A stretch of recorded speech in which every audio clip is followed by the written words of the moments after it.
I am an attic insulator for the past 3 years. I roughly do around 3 to 5 attics per day. Welcome to the channel. I upload every Tuesday. I answer all of the comments. So if you have a comment, put a comment down below and I will do my best to answer your questions. Let's see what I have in store for us. Hi everyone and welcome to this week's video. So today I will be answering a question that was a follow-up question to the long-term thermal resistance video that I am going to put a link down in the description below.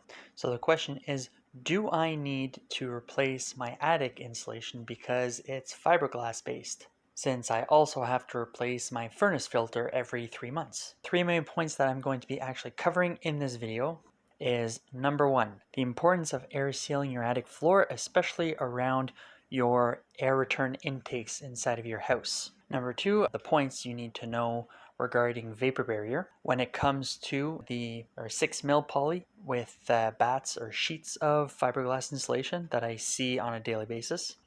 And then the last point is going to cover HVAC ductwork and how it's important to air seal those and where to air seal those, especially if you're going to do a renovation and you have new ductwork that is going to be running through the attic.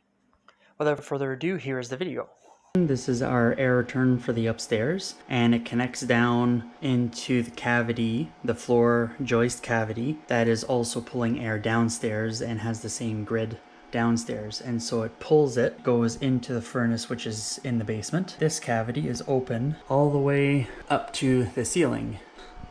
Right, you never know with this electrical box here, this outlet, how it's wired. Maybe it's going up into the attic. You've got potentially electrical wires that are passing through the top plate of your wall here, interior wall, as well as plumbing maybe in your own house. My house here, this, I highly doubt that there is any plumbing just because there's no sink, no bathroom, toilet, or tub anywhere near here. But it could happen in your house where you've got a plumbing line that goes up the same cavity, wall cavity, as your air return. You would want the holes that are made to be air sealed, because or else the furnace is actually pulling air from the attic space. It's important to have an air seal around where your air returns or your HVAC system is pulling the air, because or else the air is going to be pulled in from the attic space.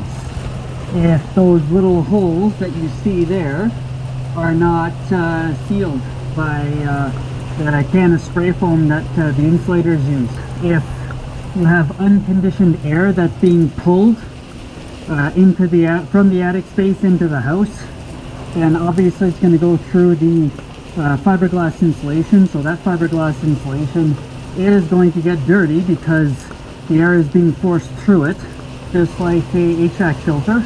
Definitely going to get clogged up with dust, potentially mold, if ventilation or if the air in the attic is very moist, then it can potentially clog up right inside your insulation, right? If you don't have your proper ventilation up here, right, or enough on the more vents over there.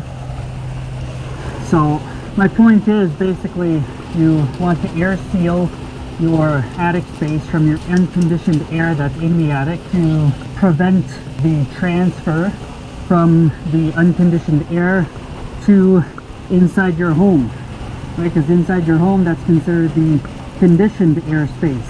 When your HVAC system is working in the summer, keep your house cool, or during the winter when you're trying to keep your house warm, that's when obviously your HVAC system is running.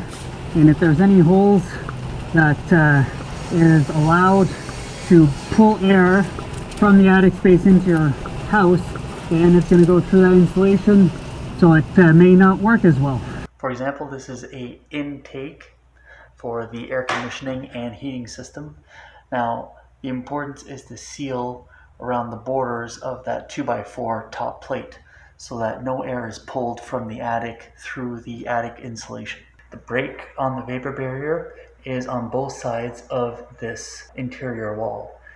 That reason for that is because there's no way for the insulator to have the vapor barrier over top of this top plate 2x4 because this is an interior wall. There is a perfect example of foam that has been applied to electrical wires so that it is air sealed on a top plate of an interior wall. Okay, so here's a perfect example of ductwork that is in the attic. So, I mean, they tape this really well, so that's good. The only thing that I would add, if you were to do this on your own, I know that this is a lot of ductwork, a lot of tape is required, but to tape this seam right here, because this is where you're going to have some air leakage as well, right? So if you are to do this yourself or hire a contractor, make sure this is taped up as well. Maybe it's going to cost you a little bit extra, but it's going to save you a ton in heating and cooling losses, because this is where the air can escape. So we're going to blow on top of it for like a good like it's going to have 1 foot over this, but a loose fill insulation doesn't stop the air leakage, it slows it down.